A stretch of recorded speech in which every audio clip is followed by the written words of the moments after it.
안녕하세요. 부동산 마키입니다. 지난 영상에서 많은 분들이 댓글을 달아주셔서 창릉 신도시에 대해서 한 번 더 분석해 드려야겠다고 생각했습니다. 여러분들의 댓글과 관심은 제가 좋은 정보를 제공해 드리는데 힘이 됩니다.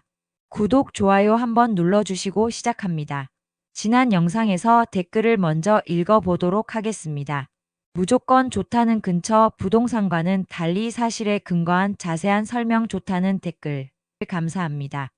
S5나 6역에서 도보로 10분 이상 걸립니다. 6는 더 멀고요. 포베이 구조지만 74는 방이 작습니다. 5구는 방 통합이 가능해 큰 방 2개로도 되는데 그럼 다가구는 곤란해지겠지요. 74 S6는 S5와 실내 자재가 다릅니다. 아마도 S5에 비해 S6 공사비가 증가한 이유일 것 같은데 개인적인 견해는 여윳돈 있는 중장년이나 젊은 신혼에겐 괜찮을 것 같아요. 늦은 나이에 대출 갚아가며 남은 인생 보낼 5, 60대는 아닌 것 같네요. 다 정비될 때까지 10년 이상 걸릴 텐데 그때는 병원 가까운 데가 제일일 테니 라는 댓글이 인상적입니다. S159 사전 당첨자는 나뿐만 아니라 거의 포기할 듯. 솔직히 실거주자라도 투자 관점을 포기할 수는 없는 건데 공분이 주위보다 더 비싸고 위치도 제일 끝이라 좋은 마음으로 보려 해도 S1은 각이 안 나온다. 단 하나 포기가 망설여지는 건 이제는 공분이 전부 나눔형 등으로 제도가 나빠졌다는 거. 어떤 거 같으세요? S1 본청약 신청하시겠어요? 라는 댓글의 불안감 이해합니다. 제가 지난 영상에서 말씀드렸듯이 신혼희망 타은은 나눔형이라 꼭 여기 아니라도 점수되고 자금 되시는 분들은 좀 더 생각해 보시라고 말씀드렸습니다. 소중한 청약 통장 전매 제한 10년이니까 우리 시간 낭비하지 말자고요. 사전 청약 때보다 분양가가 1억 원 정도 올랐고요. GTX 서부선을 이용하려면 입주하고 몇 년 기다려야 된다는 점. 창릉 신도시의 기업 유치 상황도 아직까지 알려진 바가 없다고 합니다. 벌써부터 이제 배드타운이나 되는 거 아니냐. 이런 비판의 우려의 목소리가 나오고 있고요. 단지 근처에 지어준다고 하는 초등학교, 중학교, 고등학교도 초등학교 하나 빼고는 아직까지 확정된 바가 없다고 합니다.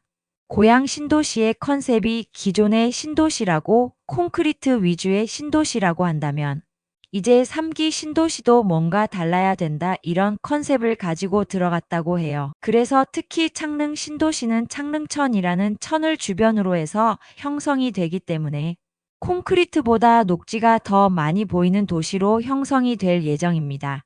그리고 두 번째 특징은 도심지로 빠르게 연결되는 입지. 이렇게 두 가지로 체크해 볼 수 있고요. 사실 아파트만 들어서는 건 아니고 단독주택 들어가고 상업시설, 복합시설 다 들어가고 한옥마을 들어가고 여의도 2.7배 면적의 아파트만 28,000 가구 그리고 단독주택 같은 거 다 포함해서 총 38,000 가구가 들어서는 창릉 신도시 중에 딱 3개 블록 첫 아파트가 들어섭니다. 총 1,792 가구를 이번에 모집을 합니다. 사전 청약을 제외하면은 일반 청약 물량은 391 가구 규모입니다. 사전 청약을 만약에 포기하시는 분들이 많다면 청약 물량으로 넘어오게 되고요. 본 청약 물량의 특징은 실거주 의무가 없다는 점입니다. 그래서 전세로 돌리실 수도 있습니다. 하지만 여기가 분양가 상한제 지역이기 때문에 전매 제한은 3년. 그리고 재당첨 제한은 무려 10년입니다. 그래서 청약하신 분들은 소득 제한이나 자산 제한 같은 것들이 있기 때문에 잘 따져보시고 청약에 도전하시는 것이 좋습니다. 그리고 혹시 당첨이 안 되시더라도 앞으로 올해 3기 신도시 물량들이 쭉쭉 있어요. 약 한 8,000 가구 규모로 3기 신도시 물량들이 계속 대기하고 있으니까 본인의 상황에 맞게 청약하시는 것 추천드립니다. 창릉 신도시 한번 들어가 볼까요? 고양시 지역 분석 출발. 은평구 가련동 구산동에 인접해 있는 고양시 덕양구 용두동을 지나 창릉 신도시로 들어가 보도록 하겠습니다. GTX-A 들어오고 고양은평선 창릉역 만들어질 예정입니다. 서울역까지 10분, 삼성역까지 15분. 6호선 세전역까지 이어지는 고양은평선은 고양시청부터 창릉신도시를 지나고 있습니다. 고양은평선은 세전역에서 갈아타지 않고 서부선이랑 직통으로 연결된다고 합니다. 신촌, 여의도, 노량진, 서울대 입구역까지 연결된다고 하니 중심지로 빠른 이동 예상됩니다. 다음은 서초구 양재에서 고양까지 지하 고속도로 예정되어 있다고 합니다. 강남 업무지구까지 30분 정도 걸린다고 하니 기대해 볼만 하고요. 중심 업무지구가 만들어질 예정입니다. 여기서 아쉬운 점은 아파트 입주 2028년 예정이고 GTX-A는 2030년 개통 예정이라고 하니 2년 정도 3호선을 이용하셔야 된다는 점 참고하세요.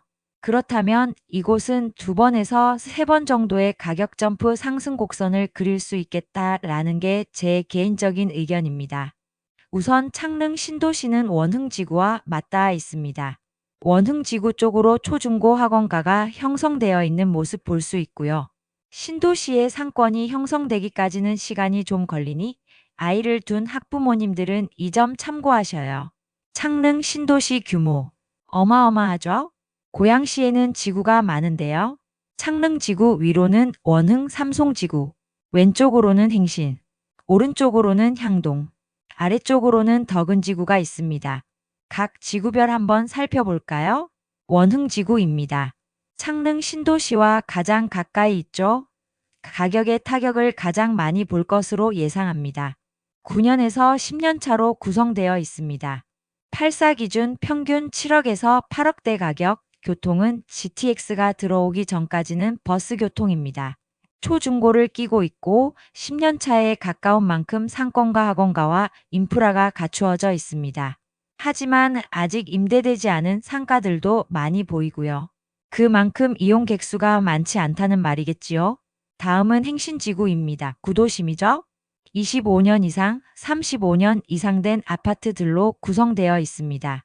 평균 4에서 5억대 행신역의 경의중앙선역, 구도심의 상권과 인프라 학원가가 잘 형성되어 있고요. 갭투자의 성지죠. 계속되는 창릉 신도시 개발에 가장 타격이 많고 개발이 되기 어려운 지역이 되지 않을까 생각합니다. 이런 경우는 주변에 새로 신축이 들어올 만한 택지가 너무 많기 때문입니다. 구도심에 계시는 분들은 이번 기회에 창릉 신도시 한번 노려볼 만 하겠죠? 다음은 북쪽으로 삼송지구입니다. 지하철 3호선으로 교통이 발달해 있는 지역이지요. 15년 차 아파트들로 구성되어 있고요. 평균 7억에서 8억대 초중고등학교 그리고 스타필드가 있습니다. 스타필드 때문에 한동안 이슈가 되었던 지역이기도 하죠. 다음은 향동지구입니다. 6년에서 7년 차 제가 볼 때 위치상으로 제일 애매하지 않나라는 생각이 듭니다. 딱 중간이죠. 아파트 연식으로만 보면 신축이지만 시간이 지나서 봤을 때는 제일 어중간한 위치와 연식이 되지 않을까라는 생각입니다. 평균 8에서 9억대 버스 교통, 자동차 이용 가능하고요. 초중고 형성되어 있습니다. 다음은 고양시에서도 제일 비싼 동네입니다. 거의 서울이라고 할 수 있죠. 창릉지구와 원흥지구와는 다르게 마포구와 맞닿아 있습니다. 내 이웃이 누구인지도 정말 중요하죠. 더 중요한 포인트는 한강뷰가 보인다는 점입니다. 아마 창릉지구가 가격을 치고 올라가면 덕은지구는 더 올라가지 않을까라고 조심스레 예측해 봅니다. 덕은지구는요. 아파트 4년에서 5년 차 주로 큰 평형들로 이루어져 있고요. 평균 11억대에서 고점은 15억도 갔었네요. 전세는 6억 5천대로 서울 전세가와 같습니다. 포인트는 한강뷰, 바로 옆에 공원뷰, 마포구 상암동 바로 옆 동네. 교통 필요 없죠? 뷰값만 내면 되니까요. 차로 10분 거리에 디지털 미디어역 위치해 있습니다. 여러분은 어떤 선택을 하고 싶으신가요? 창릉 신도시, 84 기준 8억 정도, 59 기준 6억 정도. 전매 제한 3년, 재당첨 제한 10년입니다. 이 점 주의하셔서 여러분의 소중한 청약 그리고 시간 잘 선택하시길 바랍니다. 다음 영상에 또 궁금한 지역이나 궁금한 부분들 있으시다면 댓글 꼭 남겨주시고요. 저는 좀 더 알찬 영상으로 찾아뵙겠습니다. 구독 꾹 알림 설정까지 감사합니다. 지금까지 부동산 마키였습니다.